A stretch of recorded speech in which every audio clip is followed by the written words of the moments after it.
Hello, Archie Dunlop here with Talking Astrology with Archie on Wednesday, May the 15th, 2024.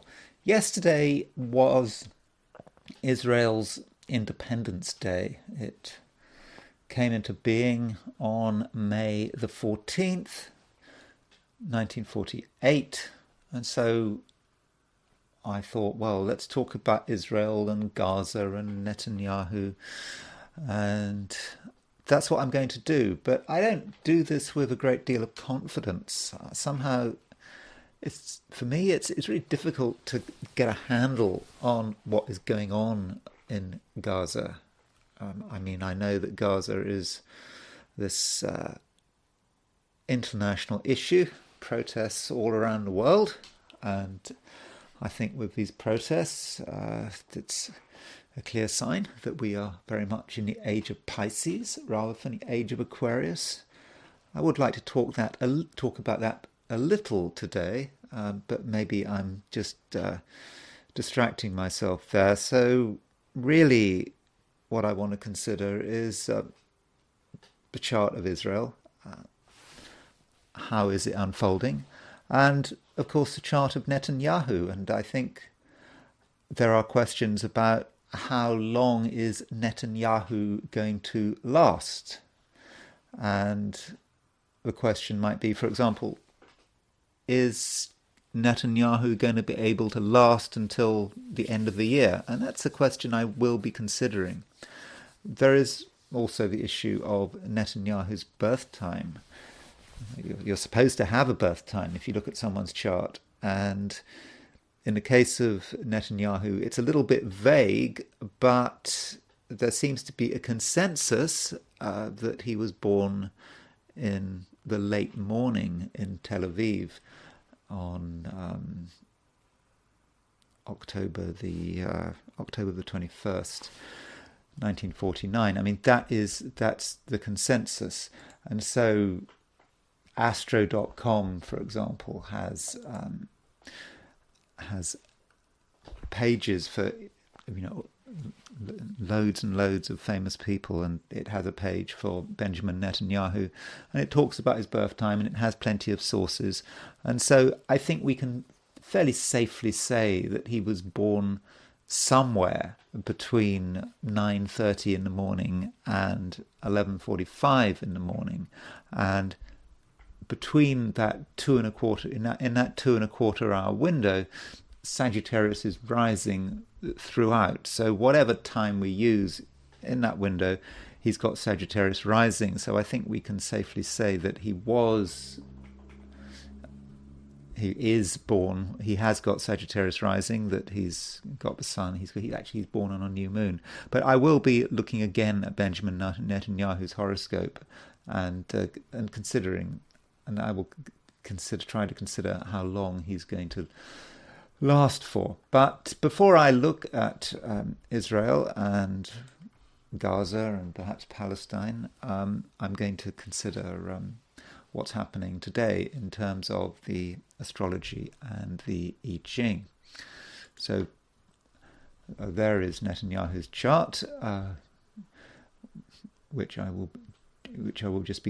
will certainly be coming onto, and you can see that's his 11:45 chart. There you go, 11:45. He's got 29 degrees, 44 minutes, Sagittarius rising. But we're not looking at him quite yet. We're looking at the astrology for today, which is Wednesday, May the 15th, 2024. You will notice that I have misspelt Wednesday. Wednesday has an N in it. You will see my apologies, but I'm not going to fix the spelling here. So you can see that today, at least set for New York, the moon is in Leo at noon. But the moon is in late Leo. And the moon does move into Virgo today. And it moves into Virgo at 33 minutes past 10 in the evening, London time. So if you're in New York, that would mean that it's going to move that would take place at around 5:30 in the afternoon. And if you're in Los Angeles, that would be 3:30 in the afternoon. So that means that if you're in the Americas, the day is split between Leo and Virgo. If you are in Europe, Australia, New Zealand, it's pretty much going to be a moon in Leo day. So your experience of the day may somewhat depend on where you are. But the moon is going to spend a chunk of the time in Leo wherever you are, and we can see that the moon is fairly close to the royal star Regulus. So Regulus is at the moment at about 0 degrees Virgo. So moon is close to Regulus, and so with the moon conjunct Regulus, obviously it's in Leo. I think that there are going to be some people that have a high opinion of themselves, and at the same time, it may be a good opportunity to be reaching out to important people. Importance is relative. So importance might be, an important person might be the king. It might be a manager in the company you work. It all depends on what matters to you. So if there is an important person who you need to be in touch with, then now might be the time to do it. So as the moon moves through late Leo, it makes a square to Uranus, it makes a square to the Sun, and it makes a square to Jupiter. So here we have it. We have this conjunction between the Sun and Jupiter and Uranus today, and the Sun is on the Jupiter-Uranus midpoint. It's conjunct the Jupiter-Uranus midpoint, and you could say that Sun conjunct the Jupiter-Uranus midpoint is actually the main thing going on. And with the Sun conjunct the Moon, conjunct the Jupiter-Uranus midpoint, there's going to be a feeling that we really respect and demand our freedom. Freedom is important, and perhaps we should also be respecting other people's freedom. We're not prepared to do things other people's way, and that can be a good thing. We can express ourselves in new ways and we don't have to apologize. On the other hand, if everyone wants their freedom and everyone wants to do things their way, then that could be a recipe for disaster. And particularly with this Sun Jupiter-Uranus conjunction in Taurus, people are going to be very stubborn. I am going to be doing this, you are going to be doing that, and I'm not too bothered necessarily if what I do infringes on your personal space, because, well, it's me that matters. So you can see a potential issue there. So if we feel it's important to express our freedom, to be free, then we have to consider other people's rights. We have to respect that, but I don't think a lot of people will respect each other's rights. So I think there could be an issue there. Now, as far as what Vita says about Sun on a Jupiter-Uranus midpoint, it is a very important midpoint, that Sun conjunct the Jupiter-Uranus midpoint. And so he says, for example, with Jupiter and Uranus, he sees Jupiter and Uranus as, he's actually quite positive about it. He's talking about material success, sudden luck. Or misfortune if Jupiter is posited in poor pictures. Well, I think Jupiter is okay. I suppose it's concerning. It's fairly close to Caput Algol. Let me just have a look to see where Jupiter is relative to Caput Algol, to see how close it is to Caput Algol. Remember, that's that rather nasty fixed star, and Jupiter is 1 degree form. So Jupiter's moving away from Caput Algol, so I wouldn't worry too much about that. Anyway, Sun conjunct with Jupiter-Uranus midpoint. So Vita says, sudden physical joy, the little luck of the day, a man enjoying himself. So that is really very fortunate. It is a time when we can be lucky and we can enjoy ourselves. And I do also think that we can really express our freedom, however we determine, whatever we determine that freedom to be. Now, Reinhold Ebertin, in the combination of stellar influences, he also talks about Sun on a Jupiter-Uranus midpoint. And he says, a good intellectual grasp, an inventive mind, far-sightedness, physical agility or mobility, sudden physical happiness, birth. So you get the overall picture. Whatever else is going on, I think that Sun on a Jupiter-Uranus midpoint does dominate the day and is really going to make it, for many of us, quite a good day. Now, it's important that we don't jump to conclusions. So, because Mercury is semi-sextile Neptune. So Mercury, as it moves out of Aries, remember it's about to go into Taurus. Mercury, as it moves out of Aries, makes a semi-sextile to Neptune. That's when Mercury is in Aries. Mercury is very clear about what it wants to do, but it's semi-sextile Neptune. So there's something we're trying to do. There's something we're trying to achieve. It may be we're in at the very point of finishing something off, and then you have that semi-sextile to Neptune. It's like just as we're about to leave, we have a misunderstanding, and if you're just finishing off a piece of work, and you may have done the work, it's maybe really good what you've done, but at that last moment, when it seems that everything is complete, you might have a second thought. You might get confused. You might ask questions. You might get distracted. And at that point, you could make a mistake. So if you are today finishing something off, be extra careful and don't allow yourself to be distracted by irrelevant concerns. Because if in the worst case scenario, those irrelevant concerns, that distraction could actually spoil, even destroy everything you're working on. So keep focusing.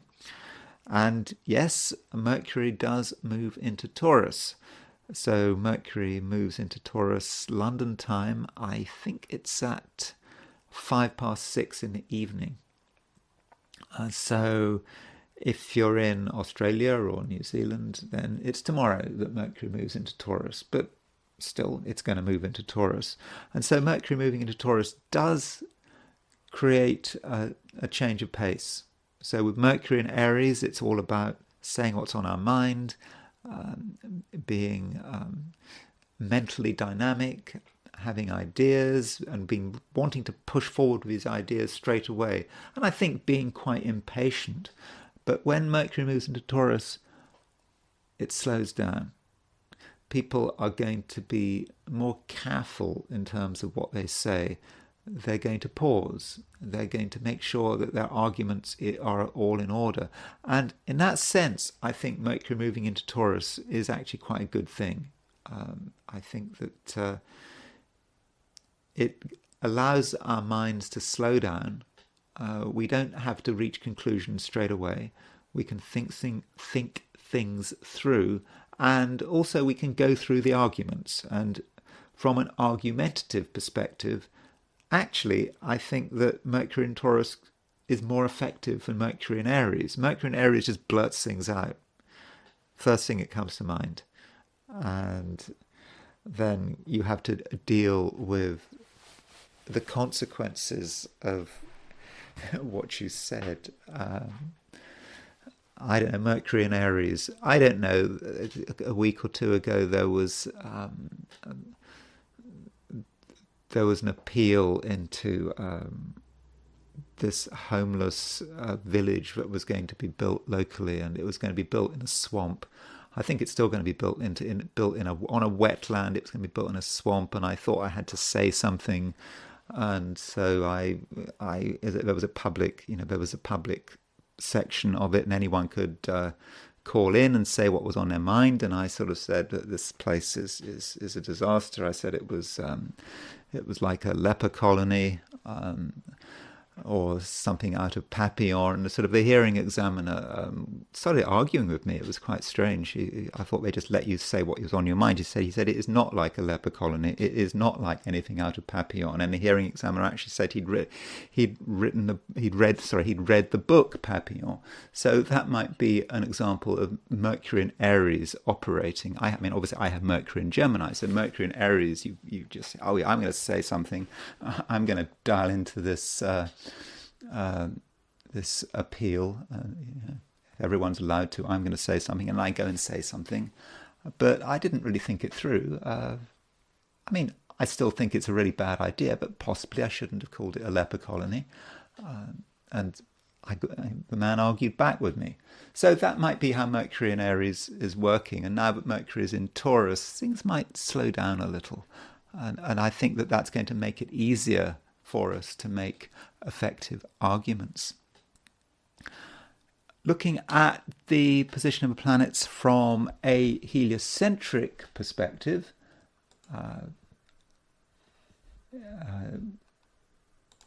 which I always think is important. So here is the heliocentric solar system, putting the sun in the center of the solar system where it should be. We now notice that Mars-Saturn conjunction, from a heliocentric perspective, remember these are the heliocentric positions. From a geocentric point of view, we've already had the Mars-Saturn conjunction, but heliocentrically it's now really starting to form. And there it is. Mars is at 1106 Pisces. Saturn is 1216 Pisces. And so I think we're starting to feel it. And it is starting to provide a contrast to that Sun conjunct with Jupiter-Uranus from a geocentric perspective. So geocentrically, we've got this major aspect, at least I regard it as major, which is making people feel lucky and fortunate. That's good. But now we've got this heliocentric Mars-Saturn conjunction, and I suppose we may feel personally that we can make things happen, but there are things going on in the world which are bad. Tomorrow it will be exact, this Mars-Saturn conjunction, and we can associate this Mars-Saturn conjunction with, I suppose, death and destruction, feelings of negativity, just a sense that things are not working. And while this Mars-Saturn conjunction is starting to form, look at Mercury. There is now a Mercury-Pluto conjunction. So in fact, from a heliocentric perspective, I would have said that there are some important things going on. And having the Mercury-Pluto conjunction, having the Mars-Saturn conjunction means that we do get a different picture. And looking at the world from a collective point of view, if we really look at it, yeah, we can see bad things are happening. And if we look at the news, I think that is going to be reflected there. So there may be, one big news story today, Wednesday, perhaps something of the nature of Mars-Saturn. Also, with that Mercury-Pluto conjunction, we have to remember that when you've got Mercury conjunct Pluto, it can be connected with propaganda. So there's a lot of manipulation going on, people trying to get us to think things in a particular way, trying to push a message. And for our part, I suppose we have to be strong, we have to be questioning. Very important to be questioning.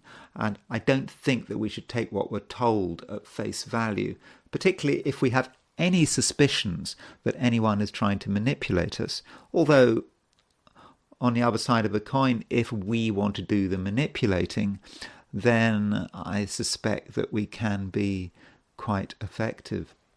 Another thing to point out about this heliocentric chart is that Venus is making a sextile to Saturn. So Venus is kind of making a sextile to Mars and a sextile to Saturn. So you could say that Venus is kind of bringing the Mars-Saturn conjunction together. But with that Venus sextile Saturn heliocentrically, that might allow us to create a certain amount of stability in terms of how we relate to other people. And I suppose a reminder there that as Mercury moves in from Aries to Taurus, things do slow down, and we can get our thoughts together. And in terms of other people, we don't have to say the first thing that's on our mind. We can think things through and exercise a bit of mental discipline.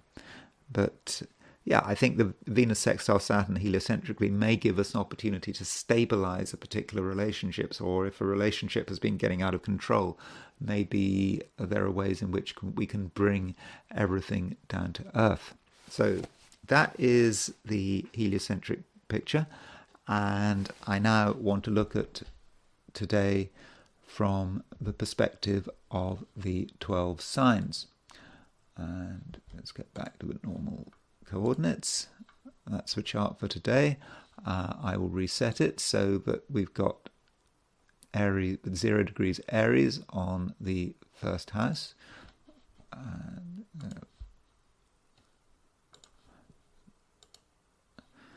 Okay, so these are my forecasts for the 12 signs for today, which is Wednesday, May the 15th, 2024.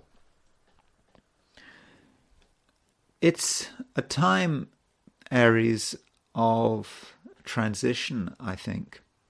I think that in some respects, Aries, things are starting to slow down, or at least they should be slowing down. You know, there has been a lot of stuff in Aries. I mean, Mars is still in Aries, but Mercury is switching sign. Mercury has been in Aries for a long time, and it is now moving into Taurus. And this is perhaps a time when you need to collect your thoughts. You know, you had some big and bold ideas, and you feel that you're ready to push these ideas into the open, but you do have to be careful how you articulate your ideas. There is the right way to say things, and there is the wrong way. And increasingly, the wrong way is just to blurt it out in that typical Aries way. If you do just blurt it out, you may find that it just doesn't work. You just haven't considered everything. And you may, in certain instances, make a fool of yourself. On the other hand, if you're prepared to be logical and think things through slowly, then Aries, I'm confident that you're going to get good results. And if you are involved in an argument today and tomorrow as well, be prepared to take your time. It doesn't have to be done instantly. You can build up your case. You can make sure that you've got your facts right, and in the end, yes, you can win your argument. At the same time, you need to make a transition in terms of how you are doing the things that you enjoy the most. If you're a typical Aries, there are things you really enjoy doing. You love doing them. It makes you happy. And you don't want to have too much structure in terms of what you're engaged in. But increasingly, a bit of structure might be required. And that's particularly if you're in the Americas. I think that if you're in the Americas, when the moon moves into Virgo, things do become more serious, and you cannot be quite as spontaneous as you had been in the past. You have to make sure that things are in order. Okay, spontaneous might perhaps have been the wrong word, but I think that perhaps what I was more talking about is joyful creativity without much responsibility. That joyful creativity without much responsibility has to be slowed down, and you have to consider the consequences of what you are doing. And if you want to keep on enjoying yourself in a particular way, then it may be that you do have to make a few changes, that certain things are not in order. It's also possible in certain cases that you're doing something and enjoying doing it, and it may not be very good for you. I don't know what it is. It may be something you're enjoying eating. For the moment, you're consuming something that could be causing damage. I'm not talking about damage in some major catastrophic way, but it's just undermining your functioning. And so perhaps there is a habit, or it could be, I don't know, if you're running a marathon every day. I don't know. Is that possible? Do people run marathons out every day? Is that possible? It may be that you're engaged in a type of physical activity which is not healthy in excess. And so you may have to bring it under control, or you might be going somewhere where the air is bad and you've enjoyed yourself and whatever. But there seems to be a sense in which a repetitive action, which has been okay for the moment, is now maybe becoming physically damaging because you're doing it too much. And so perhaps, Aries, you need to slow down on that and have a sense of proportion. I don't know whether it's a situation where you need to give something up altogether or just not do it so much. I suppose, it could be something like repetitive strain injury, isn't it? Repetitive strain injuries. You just do this constant physical action. And at a certain point, the body starts to complain. So, Aries, that is something that I think you do need to consider. Turning to relationships, it is a somewhat mixed picture. On one hand, Aries, I think that you're going to be very good at getting people's attention and bringing people into your sphere of influence in a general way, not necessarily focusing on particular individuals, but people in general are going to be gravitating towards you. And I think you're going to know what to do to get people to gravitate towards you. Yet, if you focus on particular individuals, on him and her and him and him and her, whatever, then and you're putting your time into one single relationship, you may notice that some people are going about things the wrong way, and that they have a lot of false apprehensions. What's the word? Is that a misapprehension? Yeah, they have misapprehensions. They're not really understanding the way things are going, and they seem to be getting really confused, and they may be doing things that are not useful, could even be harmful and dangerous, because they've just misunderstood something. And you're going to perhaps have to work with that. And so it's possible even that someone who's really close to you, someone you spend all your time with, that person may be contemplating something which is not sensible. And I think perhaps as Mercury moves into Taurus, as you start to think about things more, as you become a little less spontaneous and you actually look at what someone else is trying to do, you might be thinking, hold on, is that right? Maybe not. And so if you do feel that someone else has got things wrong, then I think you perhaps need to talk to them. And I think your arguments will be great. It's not about telling someone you are wrong.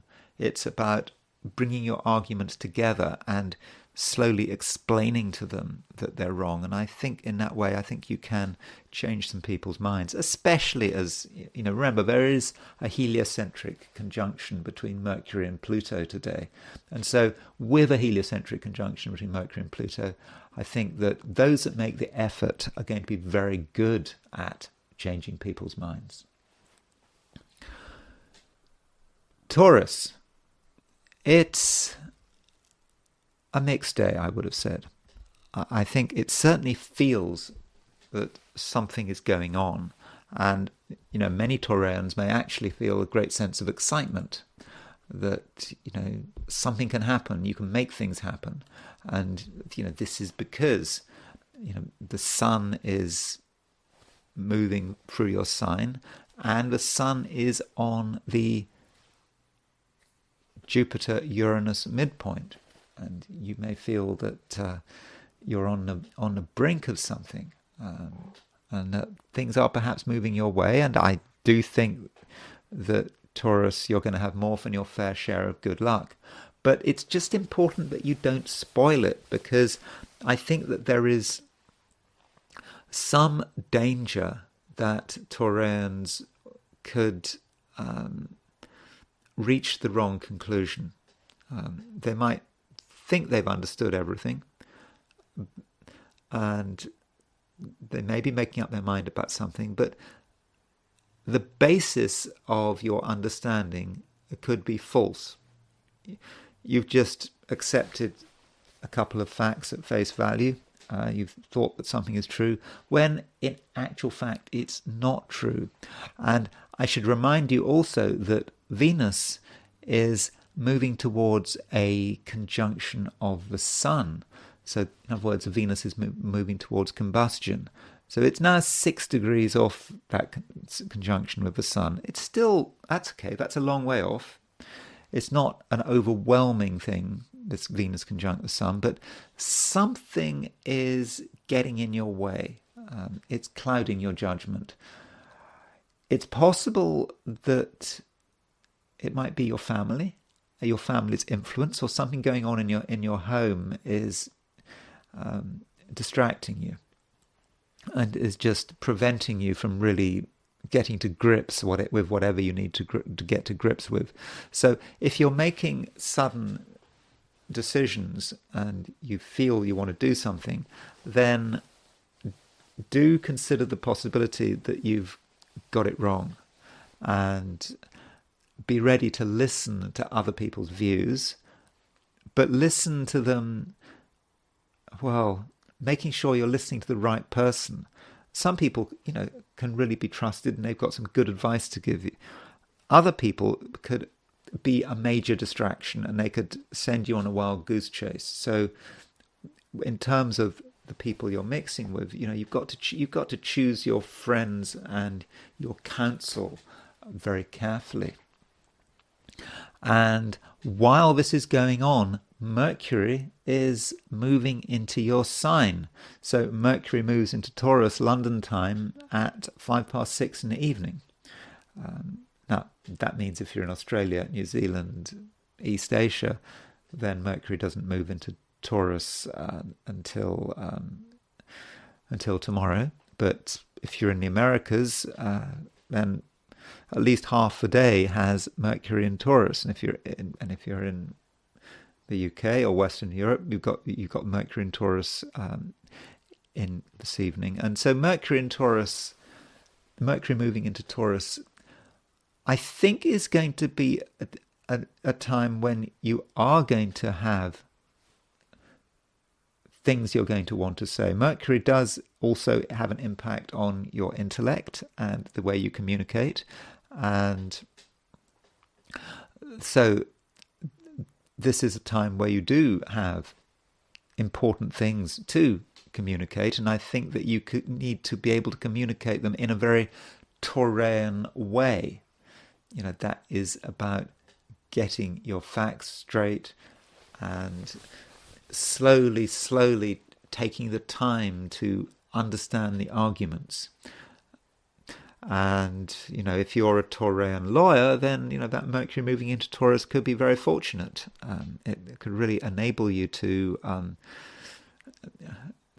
understand your ideas, bring him to bear on the other side, and argue your case, in a very effective way. So overall, I think Mercury moving into Taurus is great. I think it's very fortunate. Mercury does stay in Taurus for a bit of time. So just to give you an idea, Mercury is in Taurus until June the 3rd. I mean, Mercury's moving quickly, so you haven't got all the time in the world to enjoy the benefits of Mercury in Taurus, but certainly for the rest of a month, your intellect is, I think, going to be on good form, and I think you're going to be able to communicate very powerfully and very convincingly. Gemini. So Gemini, I was just talking to Taurus, and I was telling Taurus about Mercury, about how Mercury's changing sign from Aries into Taurus. And this sign change is important for you. I mean, it has to be important for you, doesn't it? That is because Mercury is your ruler. So Mercury has been in Aries, and now it's moving into Taurus, and it stays in Taurus until the beginning of next month, I think June the 3rd, something like that. And that might mean, Gemini, that you need to take time to consider things, because Taurus is a sign from a Gemini view, which likes to keep things secret, that isn't out there, isn't shouting from the rooftops. And so with Mercury moving into Taurus, I would have said that for the last half of May, and I understand that the sun is starting to move into your sign, that it's your birthday season is almost upon you. That's my birthday soon, in a couple of weeks. I'm going to be 62 on May the 30th.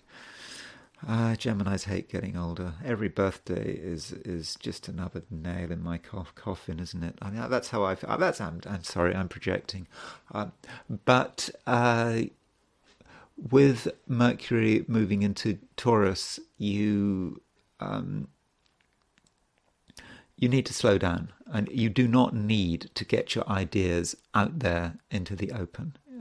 You need to work on your ideas. I think that you've got some very good ideas, but you need to keep quiet about them, because I think a lot of them are actually half-formed. I think they could be fully formed by the beginning of June, but right now it's still work in progress. So don't feel any great need to tell the world what's on your mind. Sure, if you want to discuss what you're thinking about with an expert, that would be a good idea. Getting some constructive criticism, that would also be a very good idea.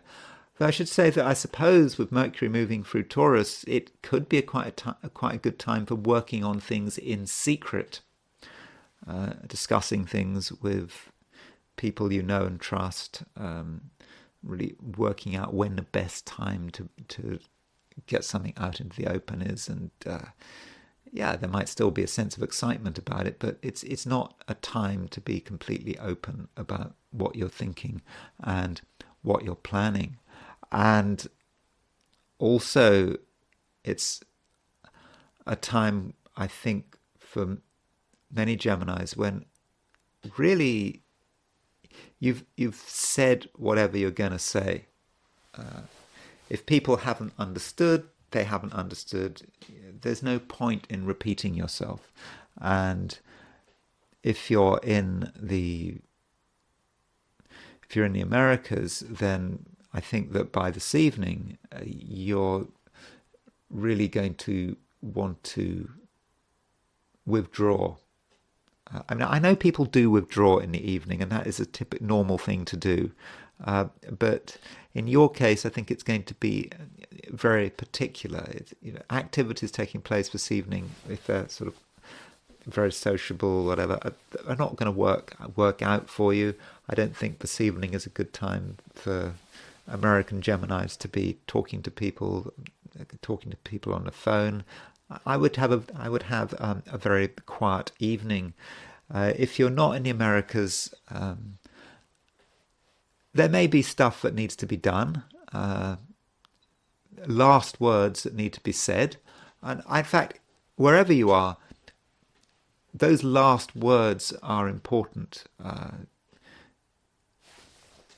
You wrap things up, you say something to someone, and you might take the view that this is it. You've explained it now. You don't have to explain it anymore. If people have understood you, that's great. If they haven't understood you, well, frankly, that is their problem, not yours. Also, today, Mercury, which is of course your ruler, is making a semi-sextile to Neptune in the last degree of Aries. So Mercury in the last degree of Aries, just as it's moving into Taurus, makes a 30-degree aspect to Neptune. And that actually could be a point of confusion. You think you've understood something, and you realize or think that you haven't understood it at all. And you might not be sure what to do, and you might have a sudden change of plan. Right at the last minute, you think, no, this isn't right. I'm going to do it some other way. And it's possible that a last minute change could actually completely mess you up. So to an extent, Gemini, you do need a little bit of self-confidence. If you've built something up and you've worked on something and you're now seeing it through to its conclusion, it's probably too late to change your mind, but you might want to change your mind and you might be distracted. And so with that Mercury semi-sextile Neptune, you have to be very careful about distractions because they could spoil something that you've perhaps been working on for a certain amount of time. Cancer. The moon is in late Leo, early Virgo, depends on where you are. Basically, most places it's going to be in Leo. If you are in Western Europe, for example, the moon will go into Virgo just before midnight. So really, it's going to be in Leo pretty much all day. More so if you're in Asia, Australia, New Zealand. It's the moon. Your ruler is in Leo throughout the day, pretty much, and night. If you're in the Americas, the moon does change sign, sort of late afternoon. I think I worked it out. What was it? It changes sign at 5:30 in the afternoon if you're in New York. 2:30 in the afternoon if you're in on the West Coast. So this afternoon, if you're in the Americas, the moon, which is your ruler, does have a switch from Leo to Virgo, and it might just be a time when you become a little more focused on the details, and at the same time you may be asking yourself some questions about why are you doing what you're doing, and you may actually be moving beyond concerns about status and power to be considering, what's it all about, and that raises a possibility of sort of high level issues about what is the purpose, and if what you're doing is not achieving your purpose, how can you change things? But perhaps we should think about what it means for the moon to be late Leo, early Virgo, very early Virgo, because the royal star Regulus is at 0 degrees Virgo. So the moon, as it moves through late Leo, does hit the royal star. So wherever you are on Earth, I think you do feel the moon on Regulus, and so Regulus can be about important people. I suppose you've got the symbolism of royalty, and for many Cancerians, it may be a time when they should be reaching out to important people. But as I said in the introduction to this video, or when I was talking about the overall planetary picture, important people is relative. It depends on you. Who is important to you in your particular neck of the woods? And so whoever that is, do make the effort to be in touch with this person, because you are attracting such people. And this may actually be a time when you actually are able to gain your own importance. So don't feel it's just other people who are important. Consider the possibility, Cancer, that you are an important person, and that your actions today can actually make you important. So I would have said, Cancer, don't be too modest. It's not a day for being modest, especially if you're in the old world, if you're in Europe, Asia, Australia and New Zealand. So that's generally about how you should be, and how you should take your place in the world. And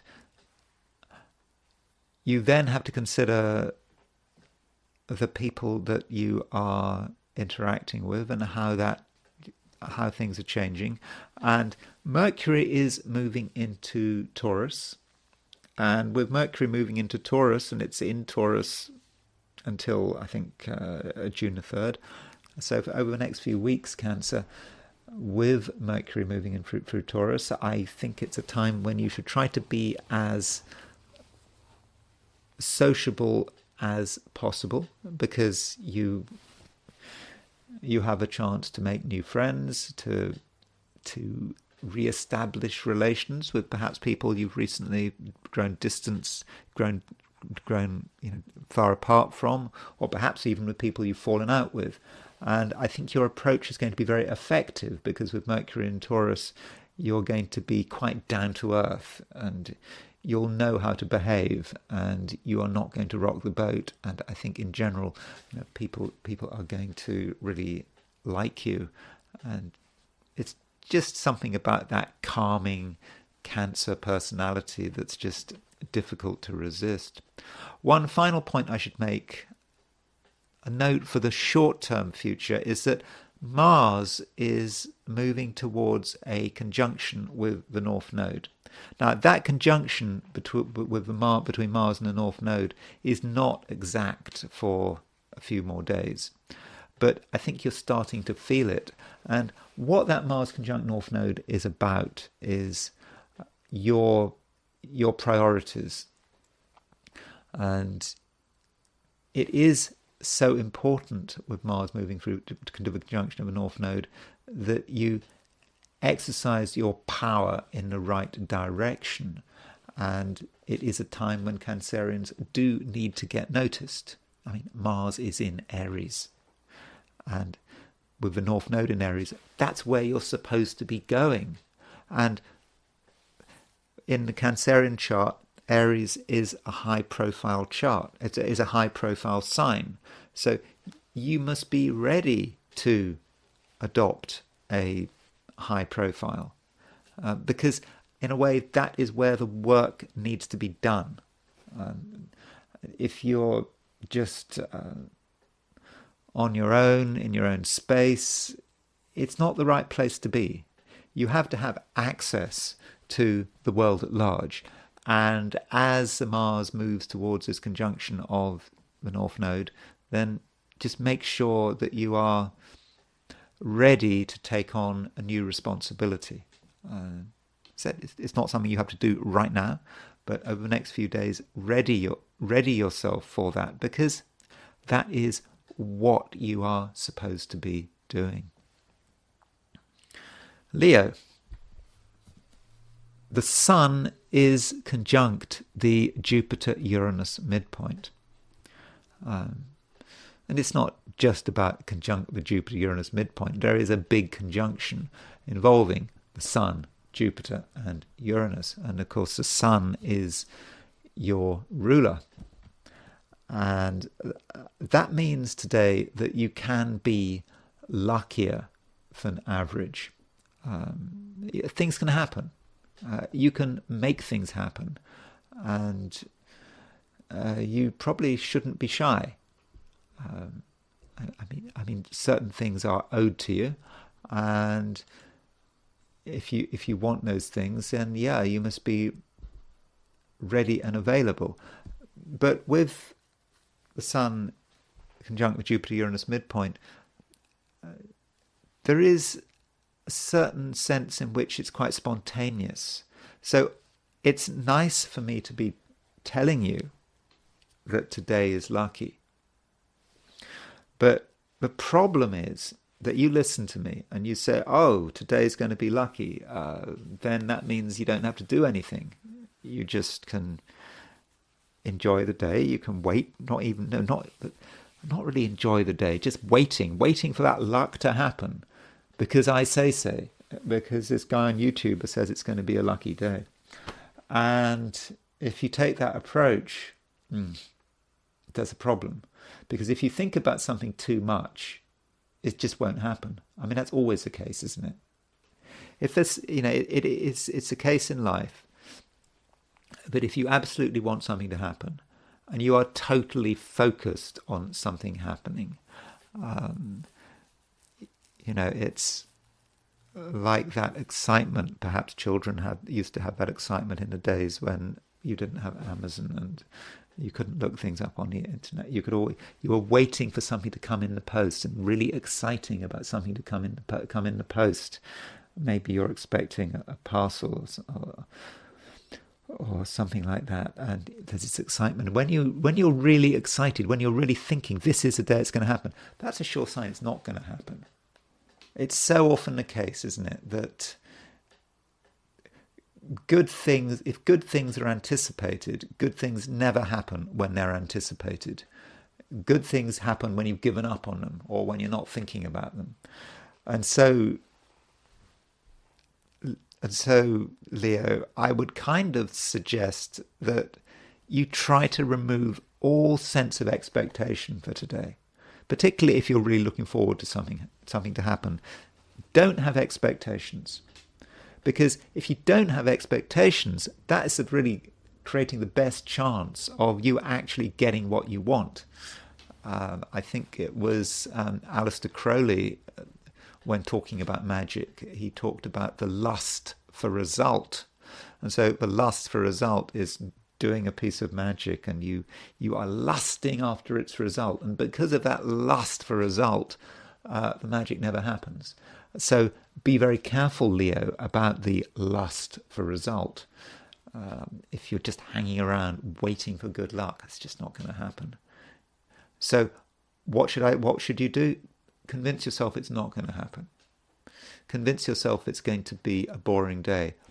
But at the same time, work really hard. Do everything you can to create new opportunities for yourself. But at the same time, just tell yourself it's all a waste of time. Just do that. And I think that might be the best way of getting what you're looking for. So forget what I'm saying, but I do think it could be a good day. But try to convince yourself it's not going to be a good day if you want it to be a good day. I mean, I know that sounds completely contradictory, but I think that is actually the way it is. And as far as the moon is concerned, the moon today is still going through your sign, and the moon is making a trine to Mercury. And I think that moon trine Mercury looks pretty good to me. It does indicate that there are new ideas and new possibilities. And so just before Mercury leaves Aries, just before the moon leaves Leo, there is this aspect that really allows you to get things together and to work out what is possible and believe it is possible, but also understand that if you think nothing, expect nothing, then there's a good chance that you'll get something. But I should also say, with that moon trine Mercury, you'll be very good at communicating with power and conviction. So do make the most of everything that's on offer. And overall, Leo, I think it can be a great day. But as I said, try to go through today as if it's going to be a nothing. What do they like to say? A nothing burger. Expect nothing. Work hard, expect nothing, and things might work out for you. Virgo. The moon is about to move into your sign. When it moves into your sign kind of depends. It depends on where you are. So if you are in Western Europe, the moon will move into Virgo just before midnight. If you're in if you're in the Americas, then it will move into Virgo this afternoon.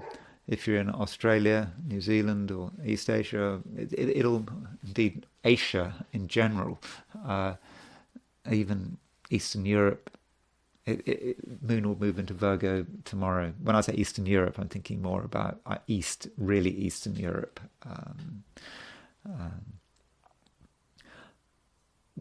But effectively, moon doesn't really move into Virgo until tomorrow, unless you are in the Americas. So perhaps it is a time for preparation. For many people, it's just the moon is starting to move into Virgo, but isn't all the way there. And so don't be in too much of a hurry. Take your time. And perhaps tomorrow things will really start to move. Though Mercury is changing sign as well. And that Mercury sign change from a Virgo perspective is of course really important, because Mercury is your ruler. Mercury rules Virgo, and Mercury is moving from Aries to Taurus. And I think that Mercury in Aries has been somewhat difficult. It's been in Aries for a long time. Mercury's been in Aries actually for a long time. I think Mercury moved into Aries. When did it move into Aries? I think it moved into Aries in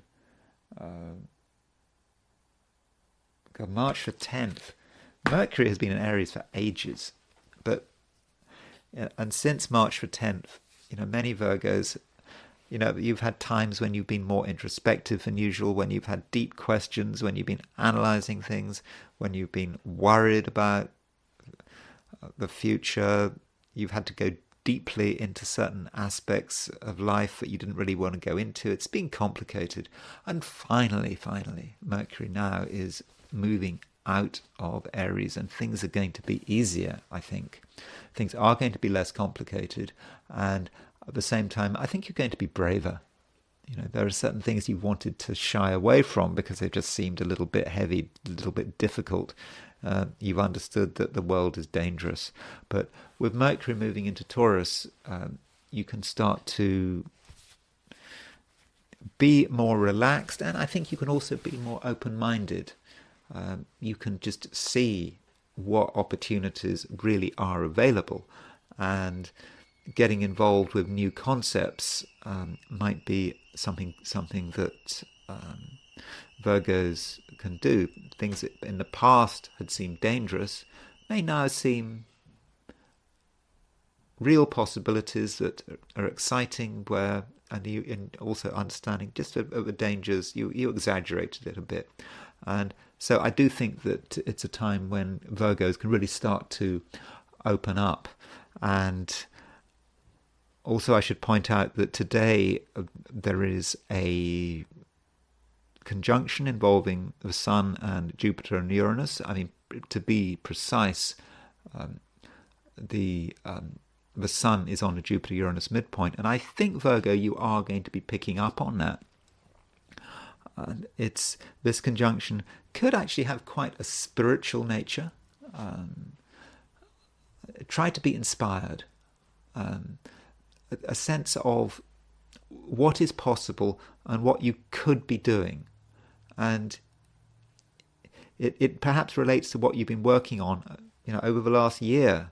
But suddenly it's starting to make sense, and you're thinking in terms of real possibilities. So Virgo, in a broad sense, I am thinking about it being a time when you can think in terms of a brand new future,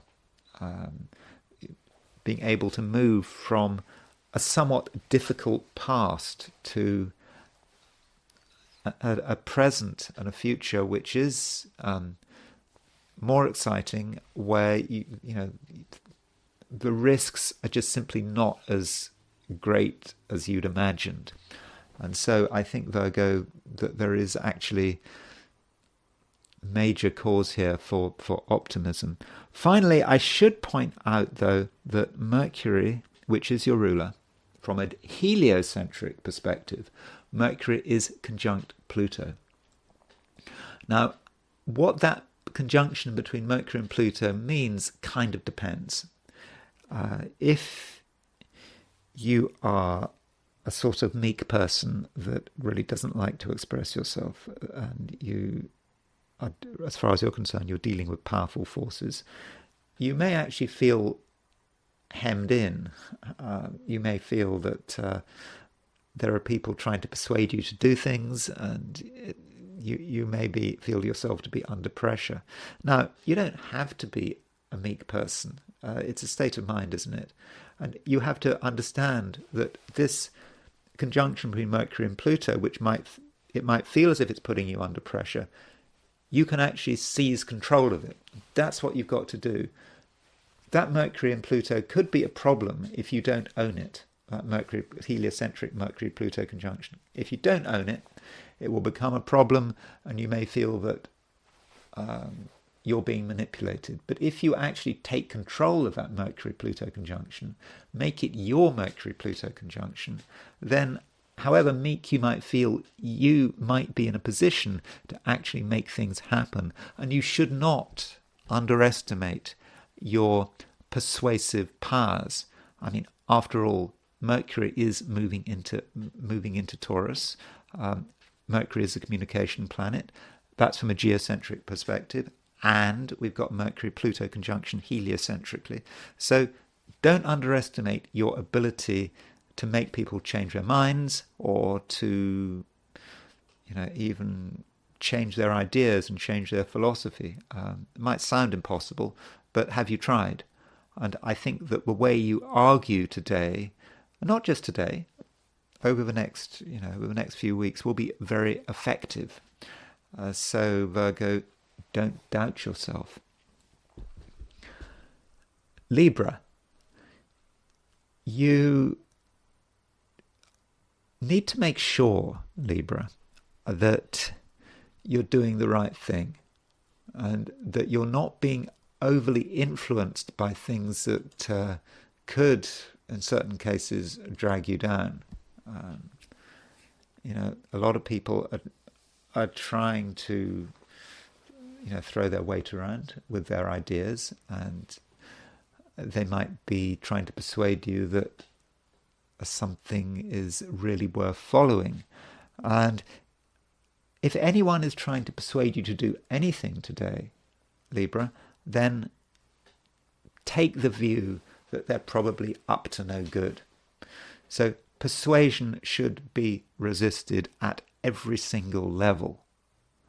I mean, even, I don't know, I think this video, I suppose there'll be advertisements in this video. So if there are advertisements on this video, on YouTube, don't listen to advertising. Don't listen to any attempt to try to persuade you, because outside persuasion is almost certainly not going to do you any good today. It's going to lead you in the wrong direction. And instead, you need to just focus on what is important, and also just understand that you're starting to be distracted. And the reason you're starting to be distracted is because Venus, which is, well, there are a number of reasons, but one reason that is very clear is that Venus is currently at around 20 Taurus. The Sun is at 25 Taurus. So Venus is starting to move towards a conjunction of the Sun. It's also moving towards a conjunction of Uranus, but that Venus conjunct the Sun means that Venus is starting to be combust. There's something that you're overwhelmed by. You can't see the wood for the trees. It may be some of your friends, people you know well, are trying to push you in a particular direction. They're trying to put out a particular message. People you trust are saying something. Alternatively, you might have hopes for the future right now, which have suddenly emerged from nowhere, and your hopes for the future are unrealistic and they're distracting. So do bear that in mind, and just be independent-minded. Do not be distracted. And I think that you can get through all this. It's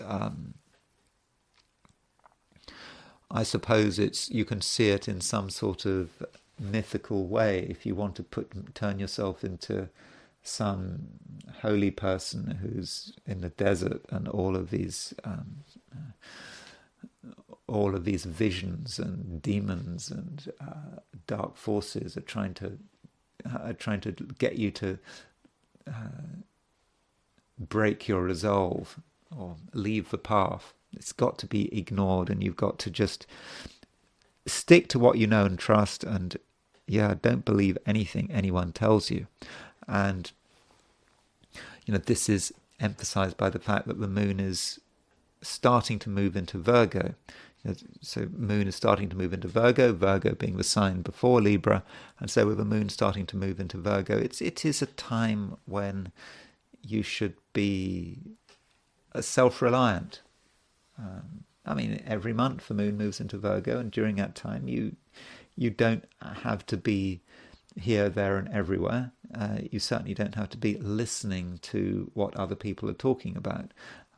You need to really focus on yourself and your own resources. No, I'm sorry to be a bit negative, Libra, but I don't think that it need be a negative time, provided you focus on the right things. If you're self-reliant, then I think the next day or two, look really good, and I think you're going to feel a sense of quiet satisfaction that you are doing the right thing. Scorpio, you are able to get quite a lot of attention today, and that might be to do with the fact that the moon is on Regulus. So Regulus is the royal star, and it's connected with royalty, important people. And you, Scorpio, in your own little world, can be like royalty, can you? I think that's actually possible. People do respect you, and people do take you seriously, and if you say something, I think they're going to listen to you. So, Scorpio, it's just very important that you don't doubt yourself, because really you've got a lot to offer, and I think you're going to get a lot of respect. And so maybe you should be demanding that respect, but okay, not in a way that is obnoxious or arrogant. I mean, there's some small possibility, Scorpio, that you are arrogant. You don't need to be arrogant. Your job is to, I suppose, display some, what do they call it, noblesse oblige. Noblesse oblige. That means that if you're nobility, then you have a special responsibility to be nice to those who are below you. And if you can, I probably simplified it, but if you can show some noblesse oblige today, then you won't be sorry. And while this is going on, Mercury is changing sign. Mercury is moving from Aries to Taurus. So with Mercury moving into Taurus, this is a time when communication does become quite important, because Taurus is your opposite sign. And over the next day or two, Scorpio, you're going to start to realize that there are people you really need to talk to and communicate with. And one reason you need to talk to and communicate with them is because they've definitely got something to offer. You can benefit from certain key relationships, and I think that is going to become clear as Mercury moves into Taurus. And if you're looking for luck and fortune and success, to a great extent you can make it happen, because you have that power and you've got the desire. But at the same time, do consider that other people do have a contribution to make. Though, Scorpio, I would be very careful when it comes to one-to-one relationships of all kinds, because if you are involved in someone at a one-to-one level, it does seem that you are dealing with someone who's got a lot of misunderstandings, and they want to do things which are quite unwise, and you have to work out how best to deal with the situation. When you actually listen on a one-to-one basis to someone, and you listen to their particular view of the world, and you listen to their logic, then I think you're going to actually realize that it's flawed logic. And so when you're dealing with flawed logic, you have to engage with it. But you have to engage in a way that is polite and is also respectful. And I suppose, Scorpio, I should also point out finally that, from a heliocentric point of view, Mars is starting to make a conjunction to Saturn. Mars is your ruler, making a conjunction to Saturn. And I think, Scorpio, although I think it's going to be a good day, I think that you're going to be aware of how bad things are out there. Again, it's nothing personal, but it is about the world you're living in. And I think that Mars-Saturn conjunction is going to really drive it home. And I just think the key thing is not to make it personal, and just to say, well, this is just the way you're living, this is just the world you're living in.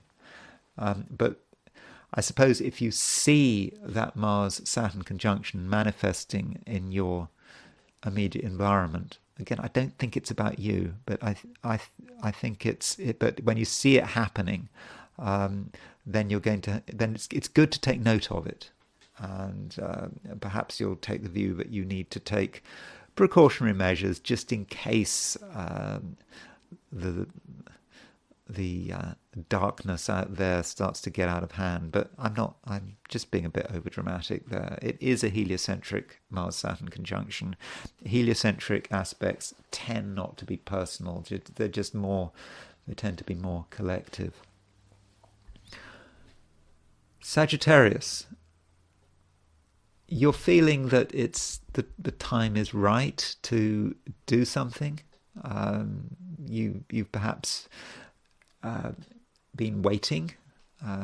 You've certainly had good ideas, but the time for actual action is going to be here. It is here almost, and I think you have mixed feelings about that.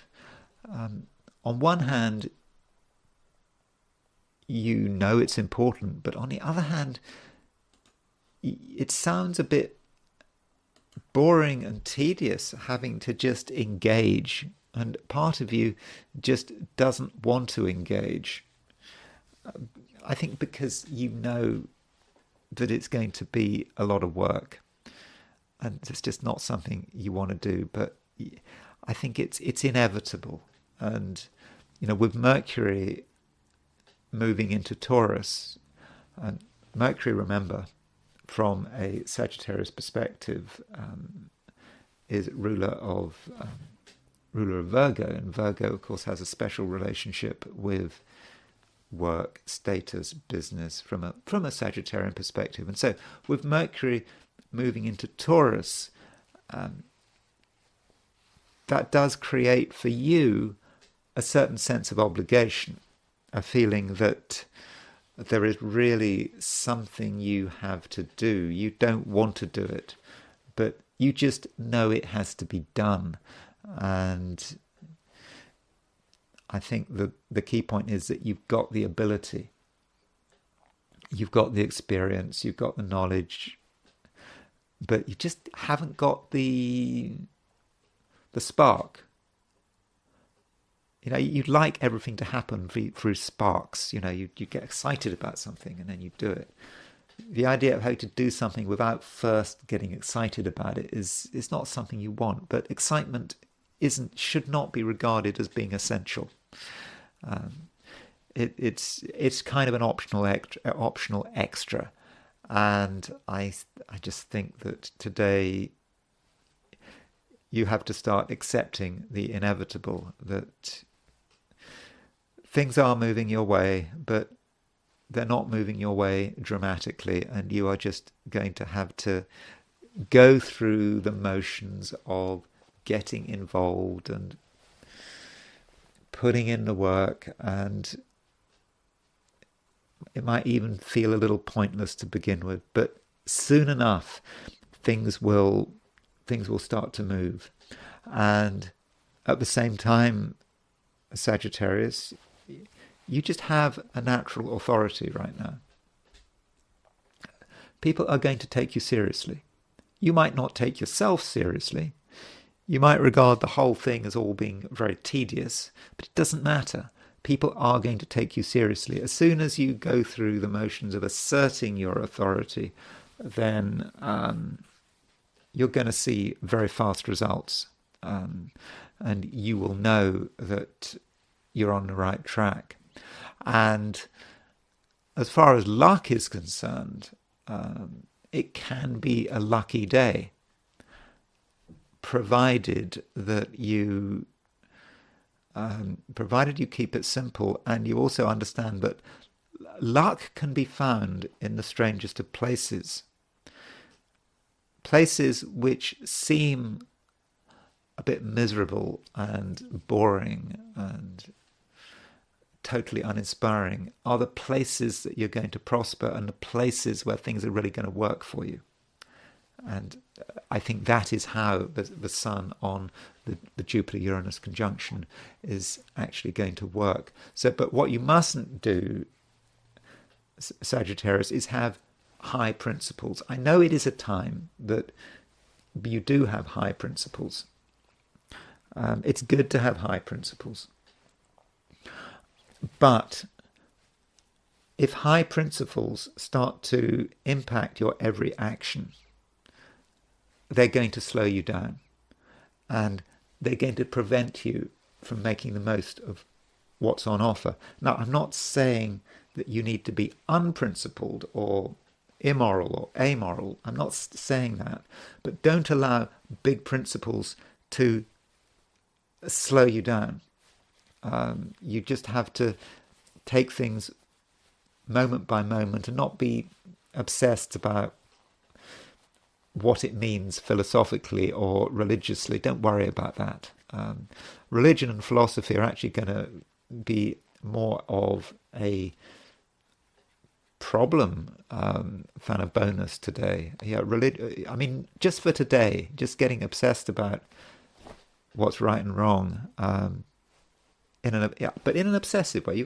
We've all got to have a sense of right and wrong, but you need to be open-minded, and because if you do get obsessed with principles today, that I think could diminish your luck and may prevent you from achieving what actually you could be achieving, and it could just really slow you down. And just remember, luck can be found in the strangest of places. Capricorn, you are in a process of change. I think a lot of people are changing at the moment, but there are some sign changes which I think you need to take on board. In particular, Mercury is changing sign. It's changing sign from Aries to Taurus, and what Mercury is about thinking. It's about communication. It's also about the way you express yourself. And I think that with Mercury in Aries, where it has been for a long time, Mercury has been in Aries since March. Many Capricorns have been perhaps just thinking about one thing. Maybe there has been just something you've been very obsessed about, very concerned about. You've been putting all your energy into something. It's something that's very personal, and your ideas have been going sort of very inwards. And I'm sure that you've accomplished a lot of ground, but you've accomplished a lot of ground in a very narrow focus. And with Mercury moving into Taurus, that does change. Now you could say, oh, well, Mercury's moving into Taurus, that is a fixed sign. So surely you'd expect Mercury in Taurus to be about a narrow focus.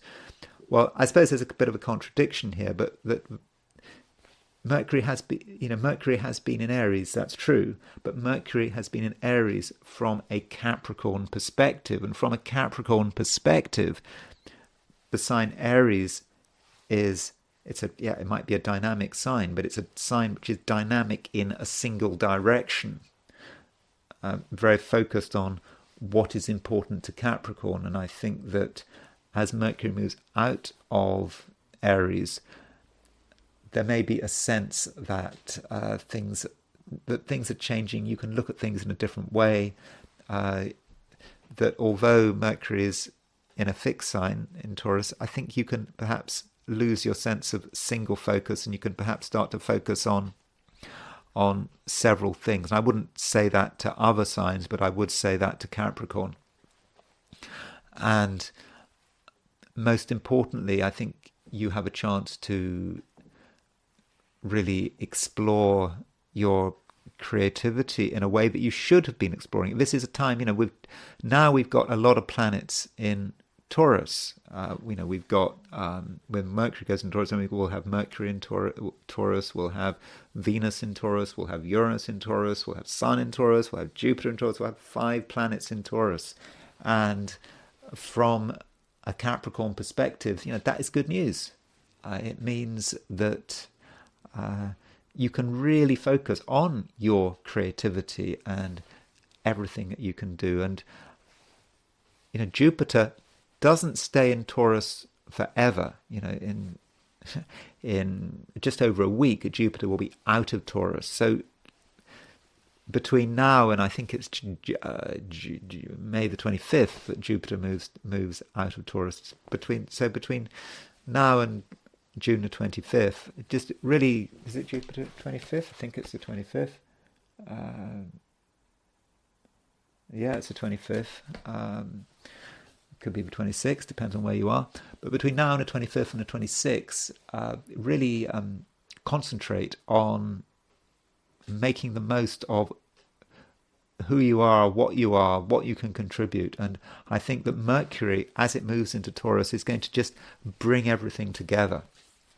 And Mercury also is going to make you a more interesting and fun person. And I know that fun is not a word that one always associates with Capricorn, but you do have a sense of fun. What do they say about Capricorns? They say that Capricorns are like wine, don't they? Or good wine. Wine. The Capricorns get better as they grow older, and as Capricorns grow older, they gain their sense of fun. So the evolution of the Capricorn is kind of goes in the opposite way. I mean, that's one thing that is said about Capricorns, that they don't lose their sense of fun, but their sense of fun might not be obvious to begin with. But as they get older, as time progresses, it becomes more prominent, and perhaps you should take that on board. This idea of getting younger as you grow older, and now is a time to really tune into your sense of fun, and it's a sense of fun that can't be compromised. It's not about what other people want, it's about what you want. And if people want to benefit from your sense of fun, that's great. If they can't handle it, then we all have our different paths, and if people can't deal with you, well, they can go. They can move in their own direction, and you needn't worry about them. And also, Capricorn, I think it is time to be a little more open-minded, because over the last couple of days, there have been things that you've been worrying about. Things have seemed a little bit complicated, and that's held you back a bit. But now, with the moon starting to move out of Leo and into Virgo, I think some of those complications are going to start to ease, and I think that you're going to be in a position where you can sort of bring new material into your life. Perhaps in the past you'd been slightly concerned about it, but now is the time when you can be more open-minded, and that does include other people. I think that at the moment, Capricorn, you do have pronounced social skills, and I think those social skills are getting stronger, especially when Mercury moves out of Aries into Taurus, and these social skills are going to allow you to make new connections. And I think part of those connections is just going to be about your fundamental optimism about what is possible and what it is possible for other people to do. And I think actually you're going to be quite good at helping other people make the most of their potential. Aquarius. There is a big conjunction today. I mean, I know the conjunction doesn't exactly happen. We've had the Sun conjunct Uranus. We've got the Sun conjunct Jupiter in the future. But that conjunction between Sun, Jupiter, and Uranus is at maximum power today, because that is when Sun is exactly conjunct the Jupiter-Uranus midpoint.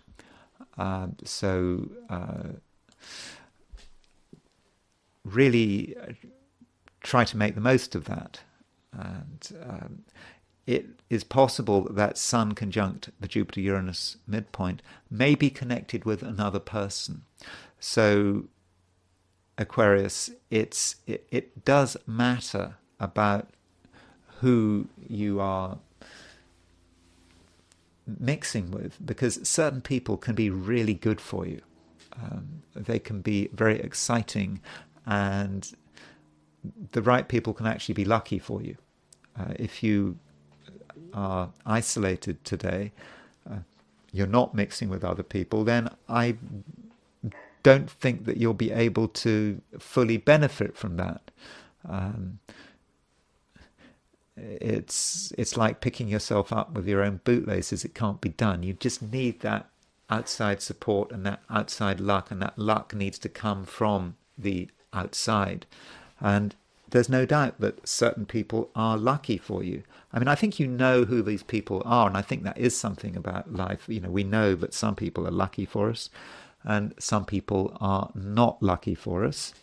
And you need to decide who's who. And if someone has been lucky for you in the past, they're likely to be lucky for you in the future. So it is it's very important that you don't doubt yourself. And maybe there's a sense in which you are losing. You know, you haven't got all the time in the world to take advantage of certain people, because the moon now is in very late Leo. And remember, Aquarius, from your perspective, Leo is, the moon is in very late Leo. And there's a woman, I'm looking at this woman right now, and she's standing on the road, smoking a cigarette with her dog on the road, and she is, of course, my own dog is going crazy. So I'm just telling you what I'm looking at. Anyway, I think she's going away, so apologies for that. But anyway, the moon is in very late Leo, and Leo's your opposite sign, and Leo can represent another person, a person who is on Regulus. The moon is on Regulus. So this person, Regulus is the royal star. And so don't ever say that someone is unimportant, or that someone doesn't have any power, or doesn't have any influence or authority, because that moon on Regulus does represent, I think, another person, and another person who may not seem at first sight to be useful, but they can be. And you need to be careful that you don't miss your chance, because the moon, while moving through very late Leo, is making this trine to Mercury. It's a very fortunate trine, and that allows you to create a line of communication. So overall, Aquarius, I know that in many respects your focus is on yourself and on your private world, but it can't be the whole focus. There are certain people out there who you really need. Okay, you don't need in the sense of a matter of life and death, but if you want to make the absolute most of everything that's on offer, you are going to need certain people, and you need to be able to identify these people and give people a chance. And don't make assumptions.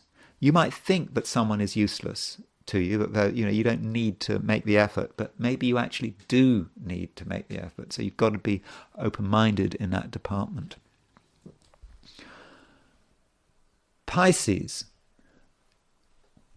you're in a state of feeling that there are things to be done, and you may feel that there's not really much else you can do until whatever's been accomplished has been done. So that might be how you're seeing the world. That you're just finishing things off, and there's not really much time for anything else. You're aware of a deadline, but you're not quite sure what that deadline is. And it's true that having a sense of urgency can be useful, that you can accomplish quite a lot, and I think that you can accomplish quite a lot with another person's help. And that seems to be the way the day is going. But there is a change brewing.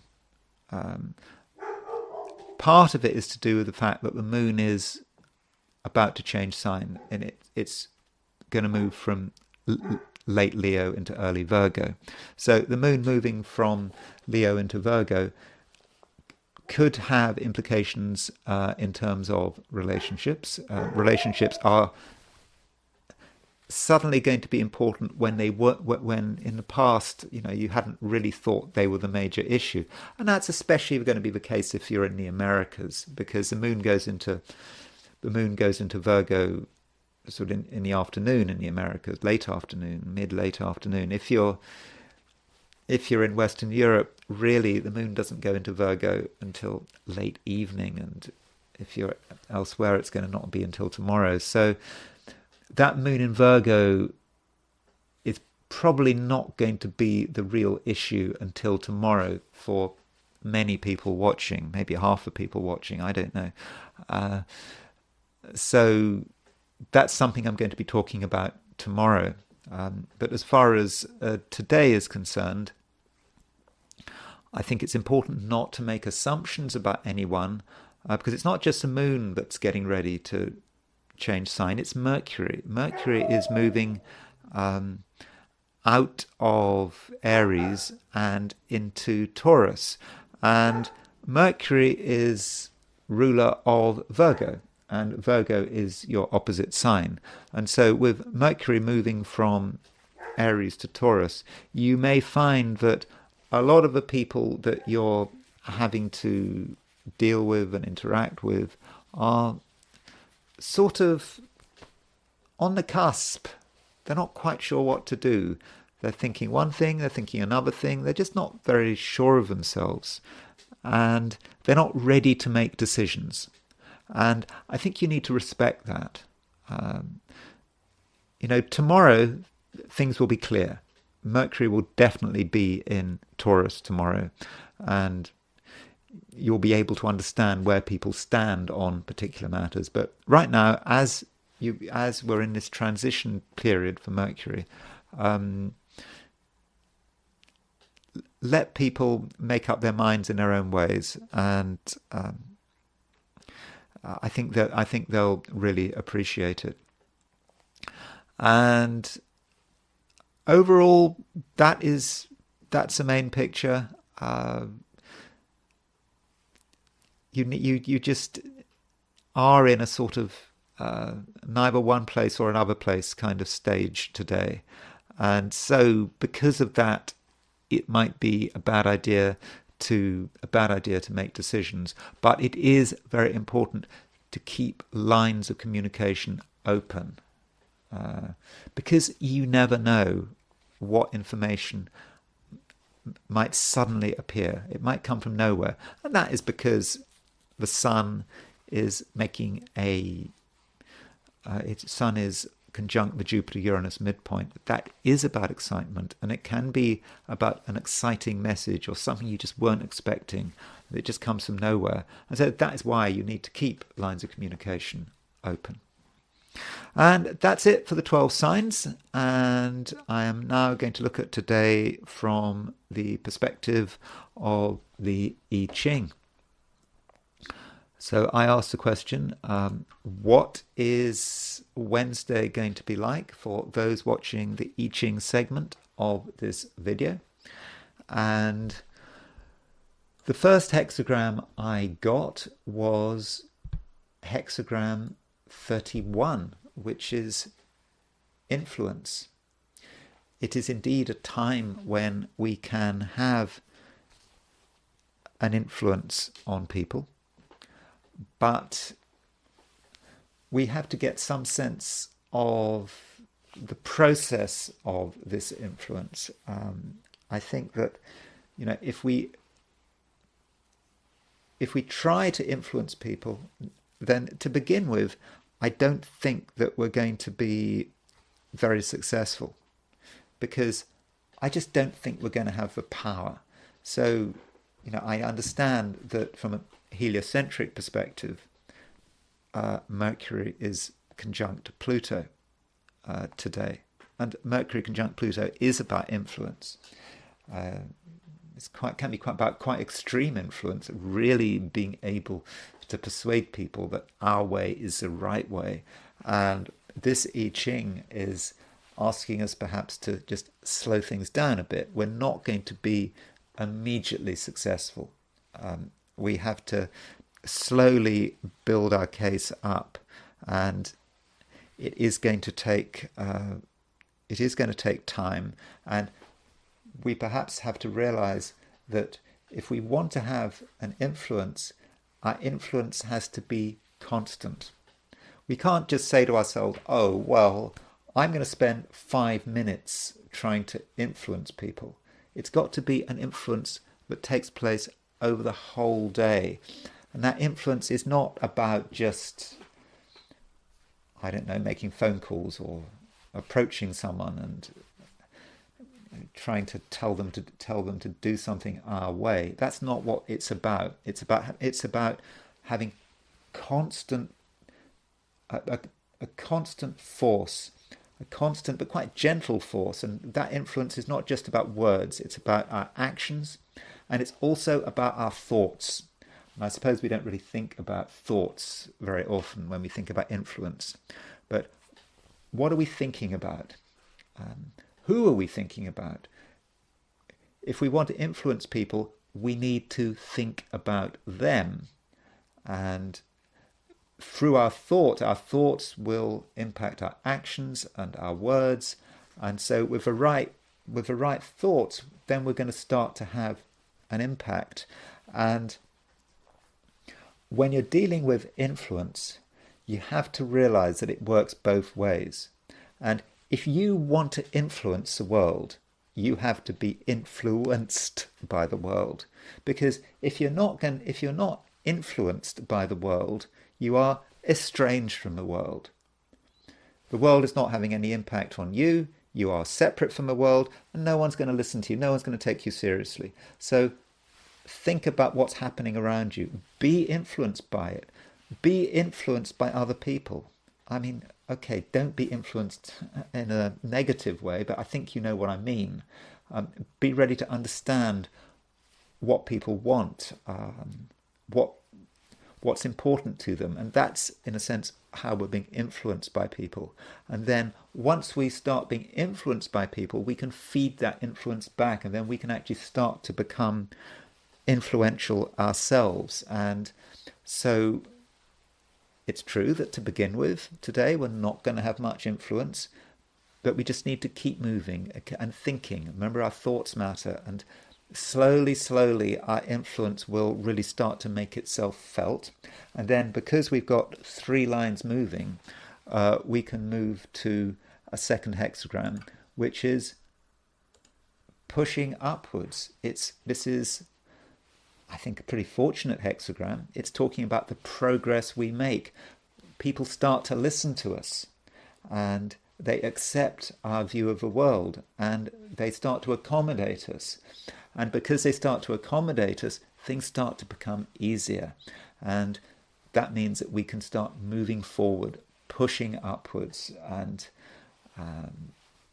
okay, it's pushing upwards. It's not saying we are going to reach our destination, we're going to get what we want, but it's about making good progress, pushing forward, and getting solid results. And that's the I Ching for today. I think overall it's may not be dramatic, but I think it's pretty positive. And what I'm going to do now is I'm going to look at Gaza and Netanyahu and Israel, or at least I'm going to try. I don't think that I'm going to be particularly successful at it, because whenever I think about Israel and what's going on in the Middle East, not so much in the Middle East, but Israel itself is it just is complicated, and I just don't get a feel for it. I mean, I get a feel for Ukraine, but I don't get a feel for Israel. So, or at least I don't get a feel for what actually is happening. But I suppose someone who we always think about is Benjamin Netanyahu, and I was trying to work out what is going on for Benjamin Netanyahu at the moment. And one thing about Benjamin Netanyahu that you can't help noticing is that he has his Mars at 26 degrees Leo. I think that Mars at 26 Leo is really very important. And his Mars, when his brother was killed in Entebbe, like his brother was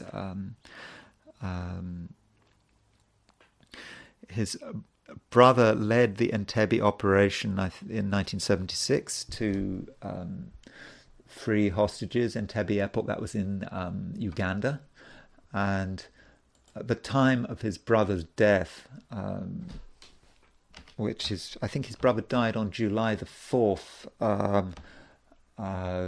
His brother died, on, I think it was July the 4th, 1976. Mars was at around, was pretty close to his own Mars, and so I think that probably had a big impact on him. Actually, let me just put in the Entebbe. I should have actually had a chart for Entebbe, but let me just quickly look at the Entebbe, the positions for Entebbe, roughly speaking, because I think that's relevant. July the 4th, that was America's 200th anniversary, and I think that because I think he's probably overwhelmed by his brother's memory, and he wasn't there, and I'm sure that is informing his actions, and as a politician, and this is the approximate time. I don't think I've got it absolutely right, but so you can see, but at the time of Entebbe, Mars was at 28 degrees Leo. And if you compare the chart of Entebbe with Netanyahu's chart, approximately. So there's Netanyahu's Mars. So he had Mars conjunct his Mars. So you can see how that might have influenced him, and so I suppose and now we have him as Prime Minister, and everyone is suggesting that it's all going wrong, and one is asking, how long is he actually going to last for? Well, I actually asked a horary question. I asked the question: is Benjamin Netanyahu going to last for the rest of the year? I mean, is he going to make it? And so this is the question I asked. And remember, this is a very subjective question. This is horary astrology. I myself asked this question. And so you have to look at me in this chart. Do I have a view on Benjamin Netanyahu? Not particularly. Am I favourably disposed towards Benjamin Netanyahu? I wouldn't have said I was. Do I hate Benjamin Netanyahu? No.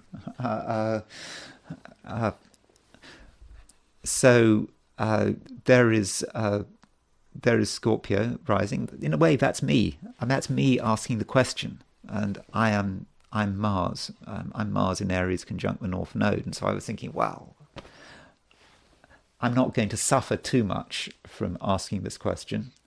My reputation isn't going to be seriously damaged by asking about whether Netanyahu is going to last until the end of 2024. And so I have to try to find Benjamin Netanyahu in this chart. And Benjamin Netanyahu is Prime Minister of Israel. Therefore, he is a leader. He's a senior politician. So I would have said, if I want to find Benjamin Netanyahu in this chart, I have to look at the 10th house. So I would have said 10th house has got 20, there's 20 Leo on the midheaven. So I would have said that Benjamin Netanyahu would be the sun. Now, by the way, this horary chart, you can see that it's been calculated for the Placidus house system. Now, I prefer to use the Regiomontanus house system simply because that's what William Lilly used in the 17th century. It doesn't make a big deal of difference. So I'm setting this up for the Regiomontanus house system. And Benjamin Netanyahu is the sun, in my opinion. He is sun in Taurus. So if we want to understand what's happening for Benjamin Netanyahu, one would look at the sun and one would try to evaluate the sun's position. And the sun is in Taurus. It is peregrine. In other words, the sun has no dignity in Taurus. And so that may say something about Netanyahu. This could be about a man who has not much in the way of dignity. And that's not an anti-Israel comment. I know that there are a huge amount of Israelis that can't stand Netanyahu, but I don't think he has much dignity. But the sun is in the exaltation of the moon, because the sun is in Taurus, and the moon is in the sign of the sun. So the sun and the moon, they have mixed exaltation. Sorry, they have mixed mutual reception. And because they have mixed mutual reception, that does help the sun to a certain extent. And additionally, the sun is moving towards a conjunction of Jupiter. And I would have said that conjunction with Jupiter is fortunate for the sun. Okay, it might be bad for Jupiter, but it is fortunate for the sun.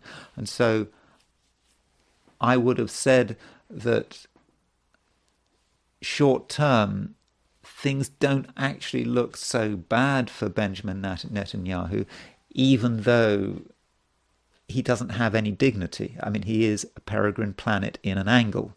A peregrine is the word for lack of dignity. It's, the peregrine falcon. It's a falcon that is wandering, and so as the sun is peregrine, it's not great, but it's going to a conjunction of Jupiter. It's in mixed reception with the moon. So I would probably think from that chart that Benjamin Netanyahu, in the short term, is not going anywhere as Prime Minister. And with that Sun conjunct Jupiter, he may be able to benefit from some piece of luck somewhere along the line. I don't know what that is. Something may suddenly go his way that, of course, no one is expecting. Of course, if you look at the press and you look at what people are saying, I mean, most people are very negative about Israel and Israel's prospects in Gaza. At least, channels I look at on YouTube, everyone is saying that Israel is doomed. I don't know. I'm not convinced that Netanyahu is doomed short term. But I mean, he's clearly moving towards the end. I mean, the sun is in late Taurus. It's going to move on to Algol as well sooner or later, and I'll be just coming on to the Algol problem that Benjamin Netanyahu has. And so the sun will eventually move out of Taurus into Gemini. But that's not going to happen quite yet. And I think that there is going to be some kind of Algol experience for Caput Algol, the head of the demon, as far as Netanyahu is concerned. But that's not necessarily going to be the end of his career. I would have said probably Netanyahu is going to make it through to the end of the year. And the moon is making a trine to Mars. I don't think that trine to Mars is necessarily going to damage him, because the moon is in mixed reception with the sun. So I think it's important not to write off Benjamin Netanyahu quite right now, not at the moment. And turning back to Benjamin Netanyahu's chart, now this is a chart, by the way, set for 11:45 a.m. and we don't know what time he's born. He could have been born at 9:30 in the morning, but it still gives him Sagittarius rising. And what I find interesting, it goes back to his Mars. Remember, he had his Mars return when his brother was killed at the Entebbe raid in 1976. I think that Mars is important. We do need to look at that Mars really carefully. He has Mars. He has Sun sextile Mars, and Moon is applying to the. Well, he's got a new moon. He was born just before a new moon, and another thing about when that attack happened. So here was the attack on the October the 7th attack, which I've gone for. I think it was around 6:30 a.m. So if we look at Benjamin Netanyahu and what was happening to him at the time of the attack, now you would have thought that attack should have been fairly disastrous for him. But when that attack happened, it was at 20. Venus was at 28 Leo. So Venus was at 28 Leo. Remember, Mars was at 28 Leo when his brother was killed during the Entebbe raid on July the 3rd, 4th, 1976. And so that point in his chart was being activated by Venus, and Venus was sextile his Mars. So in this weird way, from a political perspective, he does seem to have maybe benefited from the event. I mean, from a political point of view, obviously his country has not benefited from the event, but Venus's position, Venus conjunct his Mars, and there's his Sun at 27:37 Libra. So Venus was sextile his Sun. So and of course Venus was on Regulus. So I don't know. It is a difficult that. But I don't think it did him any harm politically, and it may well be if the attack hadn't have happened on October the 7th, maybe he would no longer be Prime Minister. So obviously he's able, in that sense, in terms of political longevity, I think that he is able to benefit from that. And turning back to his chart on its own. This Mars, I think, is very important for Benjamin Netanyahu. Now, there is going to be, on July the 15th of this year, a conjunction between Mars and Uranus. And here is the conjunction between Mars and Uranus. There it is, July the 15th, 2024. And this conjunction between Mars and Uranus is right here. It's at 2619 Taurus. So it's being on 2619 Taurus. Here's Benjamin Netanyahu's chart, and it is square his Mars. And I don't know what that means, but it doesn't look good, because that Mars conjunct Uranus is on Algol, Caput Algol, the head of the demon,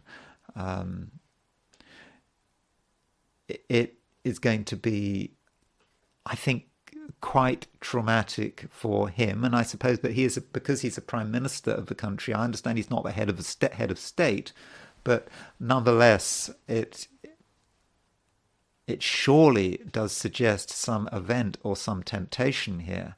So the question is, what is Israel going to be doing around July the 15th? I've already pointed out how this Mars-Uranus conjunction is going to be affecting Ukraine, because Ukraine has Mercury at 26. Ukraine's Mercury is at 26 Leo, and it's on Mercury is aspecting the Sun Moon midpoint in Ukraine's chart, and so this Mars-Uranus conjunction is going to certainly have an impact on Ukraine, and it's going to have an impact on Netanyahu. And so if there is a vulnerability for Netanyahu, I think that it will be in July. But I do think, having looked at the horary, I think whatever it is, I think he will survive it. And it may be that he can benefit from a negative experience. It may be that the worse things are, the better things are for Netanyahu. That may actually be indicated by the horary, because I said that when I did that horary chart for Netanyahu, the Sun was moving to a conjunction of Jupiter, but that Sun conjunct Jupiter was happening on Algol. And so bad things may work well for Netanyahu, and already you might argue that the October the 7th attack has helped him stay in power. And I think that the danger there, the difficulty there of getting rid of Netanyahu is the fact that Netanyahu had Jupiter in Capricorn. It's probably, we don't know what house it's in, but with Jupiter in Capricorn, I know lots of people have Jupiter in Capricorn, and in a way Jupiter in Capricorn does highlight a mini generation. So I don't know if you remember your school days, probably everyone in your class had Jupiter in the same sign as you, or half the class had Jupiter in the same sign as you. So Jupiter in Capricorn in one sense isn't a big deal, but when you become a politician, the sign your Jupiter is in, it's going to matter. Or when you become someone really famous, like Prince Harry, he's got Jupiter in Capricorn. But Jupiter in Capricorn can have a mean self-interest to it. And yes, if you become a politician, that becomes especially important. And his Jupiter in Capricorn, and there you can see that the moon is square his Jupiter, the sun is square his Jupiter, and perhaps with Jupiter in Capricorn, that does give him the capacity to benefit from bad things. That is certainly one interpretation of it, particularly in light of the horary, and also the fact whatever's going on in July the 15th, we really need to look out for that. But yesterday was Israel's celebration of its independence, and so we should have a quick look at Israel's chart. And Israel, of course, with its sun at 2340, everything that's kind of going on at the moment with Israel seems to be, so much connected with that sun at 2340 Taurus, it's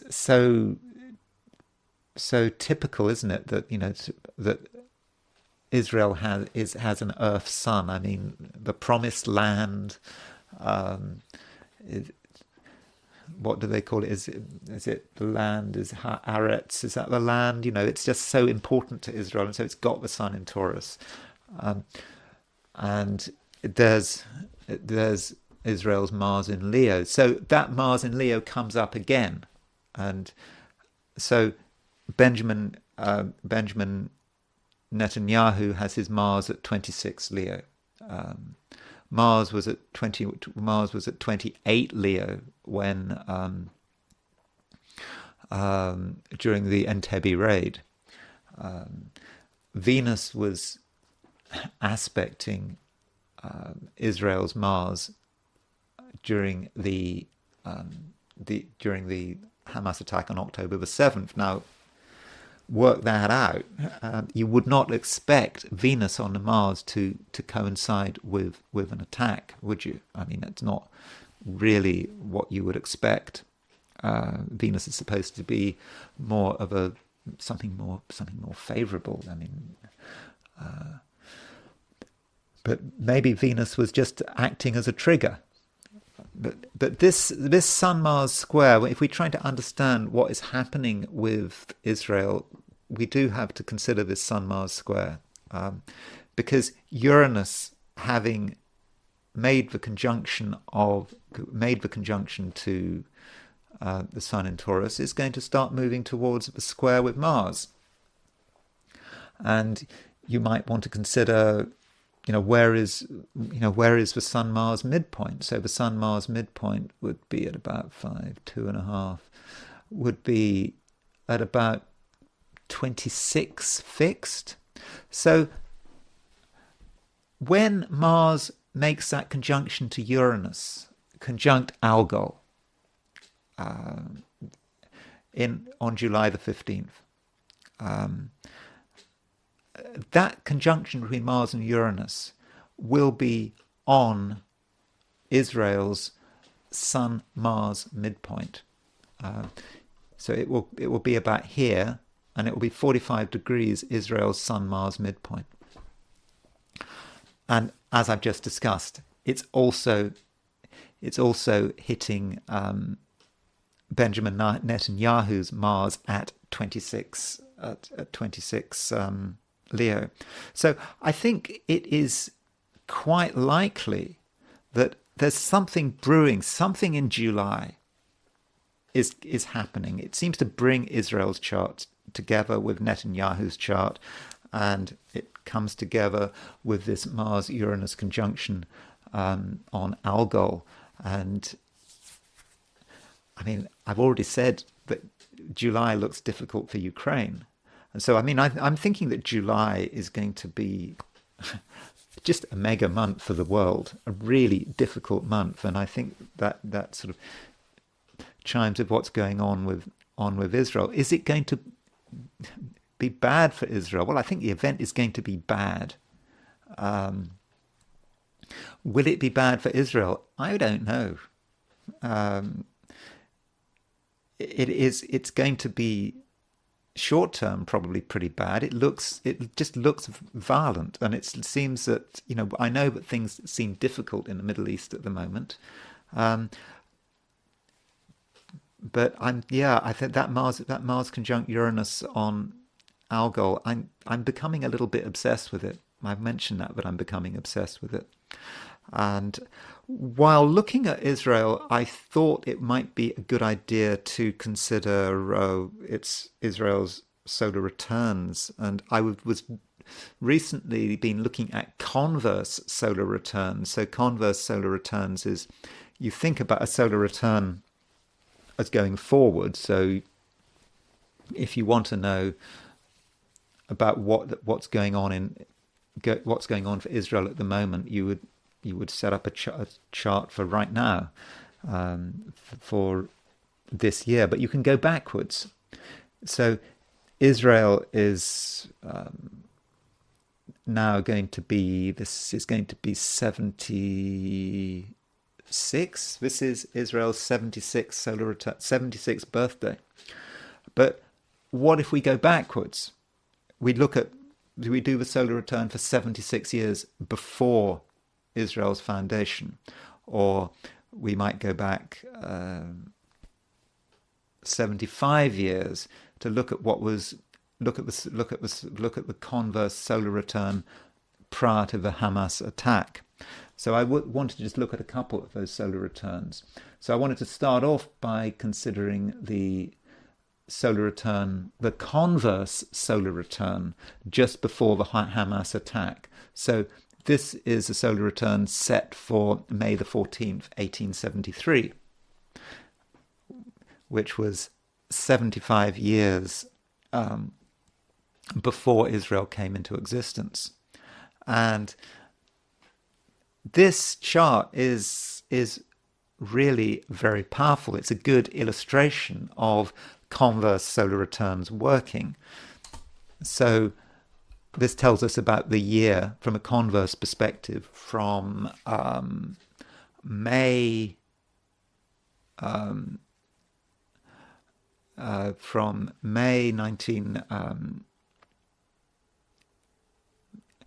2023 through until May 2024, because its last year's Independence Day was 2023, so 75 years before that takes us to 1948, and 75 years before that takes us to 1873. And there is this incredible opposition between Saturn and Uranus, very close opposition on May the 14th, 1873. And Mars was on the T, so Mars was at 1 Scorpio. 14029 Scorpio. Mars was square Uranus, Mars was square Saturn. And that completely described what happened during that year. That struggle for survival, the violence, Mars square Uranus, Mars square Saturn. And I think that chart is a very good illustration of converse solar returns working.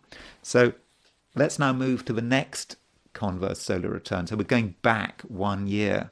So this time, if we want to know about the year that's just starting for Israel from a converse perspective, we look at the solar return set for May the 14th, 1872. Not such a dramatic chart, it's true. But there is a conjunction between the Sun and Mars. And with that Sun-Mars conjunction, I think that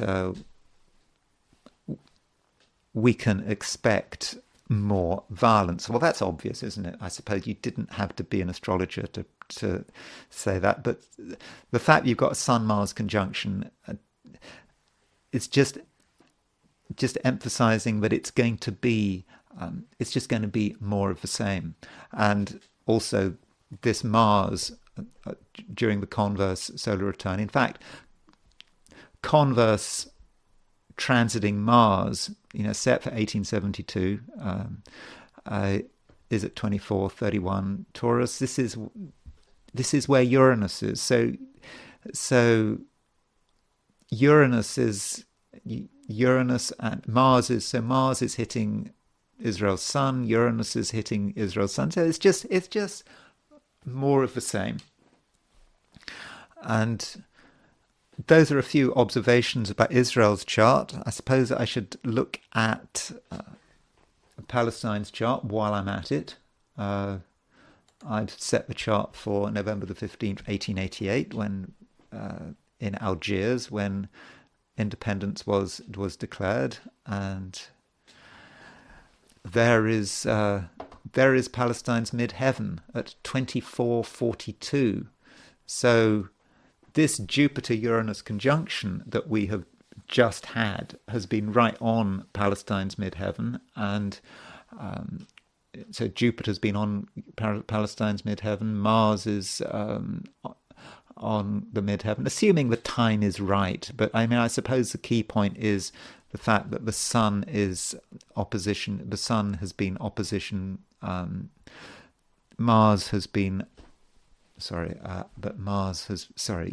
has been opposition Palestine's Sun. But I suppose you could say that is starting to fade to an extent. And I suppose one last chart one might look at is Hamas. I don't know if anything's going on in the chart of Hamas. I don't have a time of birth for Hamas.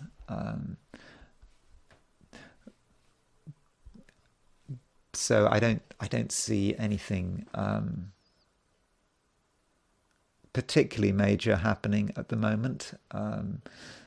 Neptune has gone across Hamas's north node, and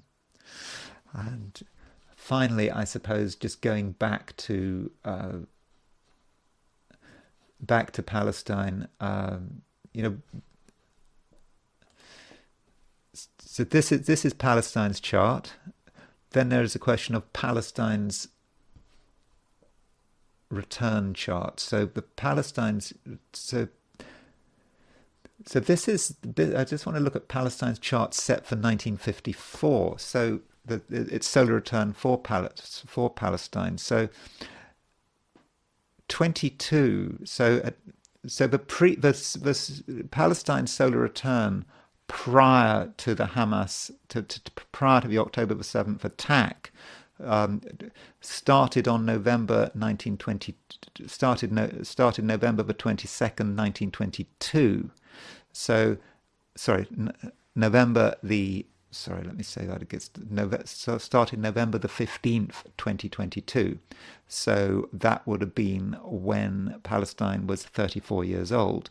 So if we go back 34 years and create a solar return for 1954, so this is the Palestine solar return immediately prior to its attack on Israel. And there's Mars on the midheaven. I've set this for Algiers because that's where Palestine came into being. But there is a Mars-Saturn square, and the thing about the Mars-Saturn square is that Israel also had a Mars-Saturn square in its converse solar return prior to the attack on to Hamas's attack on October the 7th. It's not incredibly dramatic, that chart, but I suppose it gives us a certain flavour about what's going on, and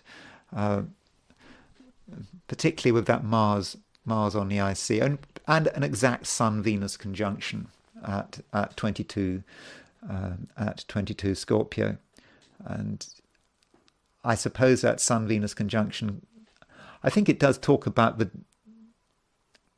destruction and the fact that this may not in the end perhaps have been good for Palestine, what happened. But those are a few charts. Have been very chaotic, but this does reflect the fact that I do find the concept of Gaza and the Middle East and Israel in particular. There are so many charts to look at, and I know that the established narrative is that Israel is somehow going to lose, is somehow going to be diminished by all of this. Certainly seems to be the case. But looking at Netanyahu's chart, I don't think Netanyahu is going anywhere immediately, and it does seem that he's going to have a piece of luck that may not be fortunate for other people, but still fortunate for him. So I'm guessing that Netanyahu will be able to get through the rest of the year as Prime Minister. Certainly he'll get through very late in the year, November, December, I'm pretty sure about that, but I think it likely that Netanyahu will still be Prime Minister at the beginning of 2025. So those are a few thoughts. Really sorry I've been so chaotic about it, but nonetheless I hope you found it of some interest. If you did enjoy this video, I would be of course grateful if you were to subscribe. And I will be talking about the age of Pisces and how it relates to the Middle East, because I think it does. And yeah, so I'd be very grateful if you were to subscribe. If you were not subscribed and you did enjoy this video, if you are subscribed, I'd be very grateful if you were to like this video. And thanks again for listening, and I will talk to you again tomorrow.